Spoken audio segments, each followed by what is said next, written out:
Dr. Nathaniel Iliri Omotoba. I'm the lecturer in the Department of Tourism Studies, National Open University, Nigeria. And I am your online facilitator for TSM 145, the Geography of Tourism. In this slide, we will be discussing the introductory aspects and the geography of Nigeria. Let me let you know that geography is the study of earthly phenomena and how man relates with them. Geography to a layman might mean the study of man and its environment. Yes, they are right, but geography is much more than that.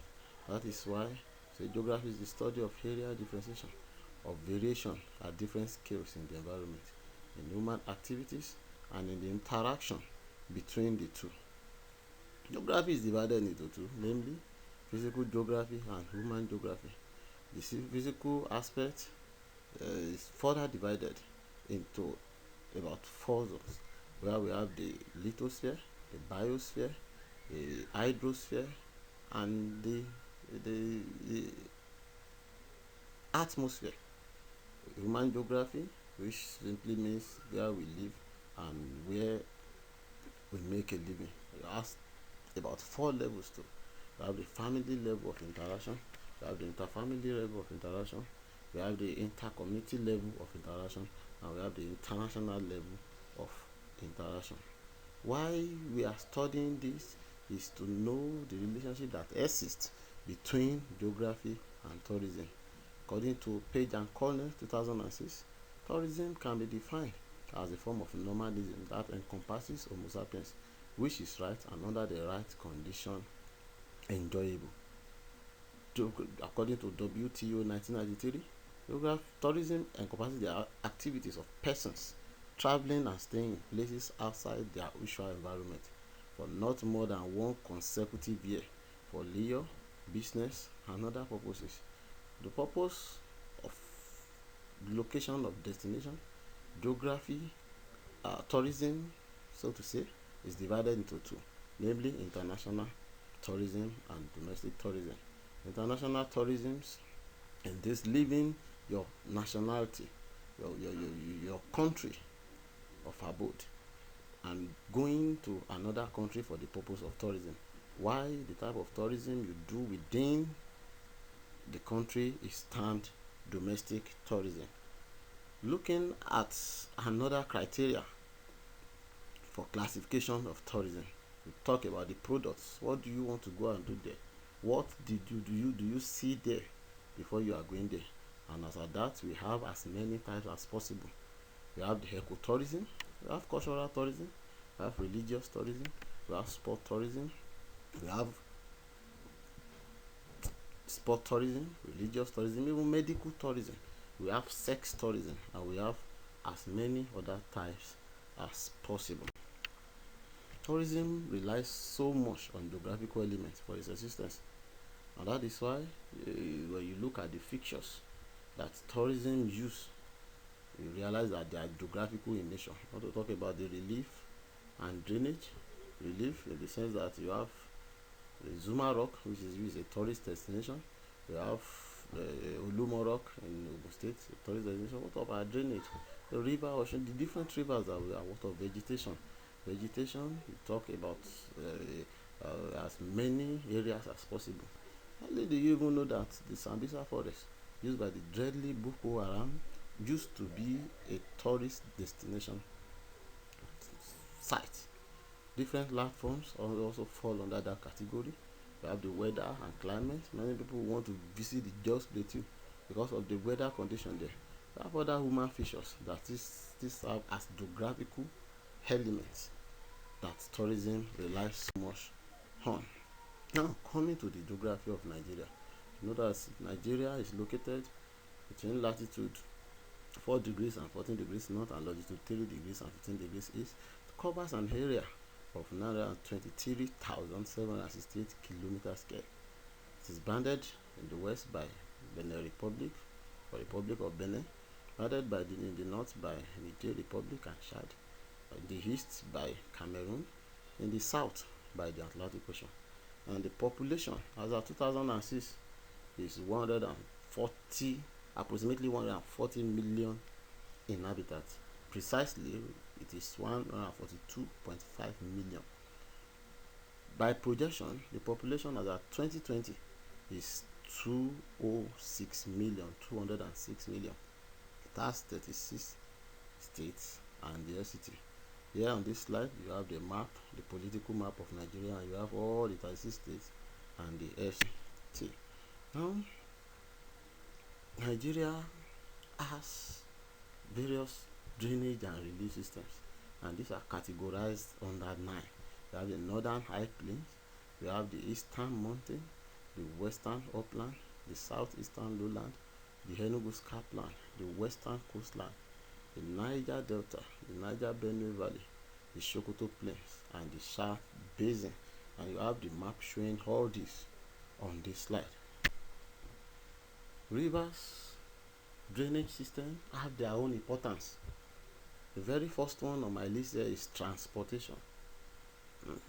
Transportation, I said during our online facilitation class, said without transportation there can never be tourism, because it is one of the core elements that make tourism exist.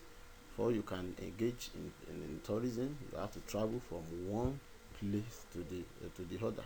For those that attended that lecture, they will understand what I am talking about. Transportation, drinking. Water is life. In fact, it is ranked as second in the hierarchy of resources after air. And you have air, then after that you have what you call water. Other domestic purposes like your washing of plates, washing of clothes, bathing, etc., etc. Water also serve employment purposes: fishing, boat making, net making, even transportation business.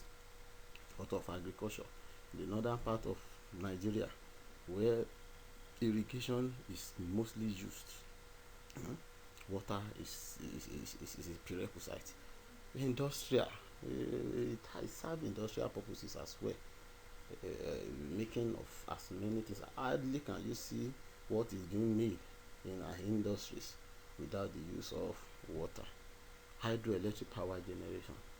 Because Nigeria, as it is today, we rely on hydroelectric power generation. That is why we have the Kanji Dam on River Niger. It also serves tourism purposes. People go to areas where you have water, they go for swimming, go for boating, go for as many tourism activities as possible. You know that even rivers serve the purpose of moving timbers, because timbers are bulky goods, so you need to move them from one place to the other, and after that you just put them inside the river and it moves, it flows along with the river. Also, vegetation zones and their importance. We have two zones of vegetation in Nigeria. We have the forest zone and we have the savanna zone. The forest zone, we have what we call the swamp, the mangrove, we have the rainforest, we have the swamp, we have the rainforest, and the savanna, we have the Guinea savanna, we have the Sahel savanna, and we have the Sudan savanna. All these are there. The mangrove, the freshwater swamp, the rainforest, they constitute the forest zone, while the Guinea savanna, the Sudan savanna, and the Sahel savanna, they constitute the savanna zone. Vegetation is also important, very very important in the area of agriculture. Remember, most of the thing, food is life. Without agriculture we cannot feed, and without vegetation there can never be agriculture. Also fishing, especially in the freshwater swamp area at the mangroves, many people engage in fishing. Lumbering is another thing. Our vegetation serve as home for our trees. So lumbering is another thing. Wildlife, there are many animals there that are there, and even this it serves tourism importance. It serves all tourism purposes. Wildlife, people go to Yankari Game Reserve to see wildlife for the purpose of tourism. Our vegetation also serve help us in the area of our health. Most of the bark of these trees are used for medicinal purposes. Apart from that, windbreakers. Vegetation serve as windbreakers. Many houses would have been taken away by windstorm, if not for vegetation. Conclusively, realize that most geographical elements are there to make tourism thrive well, and most of these elements have been mentioned. Talk about the landmass with various geographical phenomena, which has been a blessing to tourism in the country. Talk about as many things as possible that has been aforementioned. And with this, realize that tourism and geography, they are highly interrelated. And that is why most of the time, without geography, you say there is no tourism. Sometimes we even say geography is the mother of tourism. By this small discussion, I believe that you must have gained something from what we mean by geography and tourism, the relationship that exists between them, the geography of Nigeria. Talk about the location, the vegetation, the climate, and every other thing that you need to know.